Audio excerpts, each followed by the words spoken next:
का हो कशी थंडी रे बापा. काड्या कुठून आणलास बे. भोसडीच्या हे स्मशान मध्ये येऊन आपण येती मुर्दा पेटत आहे आणि आपण तिथे शेकत आहोत. अबे पण येत येऊन काऊन शकत आहोत. खतरो के खिलाडी मध्ये चान्स भेटला पाहिजे म्हणून. अबे कांतीचा पोरगा मेला म्हणते तर त्याले सोन्याची चैन आणि हिऱ्याची अंगुठी त्याच्या लाशीवर ठेवला म्हणते. समजा आपल्याला भेटला तर आपण पुरा माला माल होऊन जाऊन देण्या भाऊ. अबे पण कुवारा पोरगा मेला तर मुंजा बनते तुला माहित नसे का. या सोन्या हिऱ्यासाठी तर मुंजाची माबेन घेऊन टाकीन मी. हा हिरा सोना विकून आपण मस्त रशियाला फिरायला जाऊ. Dreams come true. लोक कारा जादूवाले समजतील ना बे.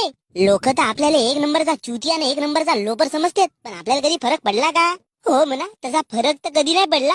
पण कान 3 वेळा मुंजा मुंजा म्हणला तर मुंजा कान येते. मी तर 10 वेळा म्हणलो बे अजून का नाही आला. अबे डेंग्या कोणासोबत बोलत आहेस बे तू. भोकात गेला तू येती मग हा कोण.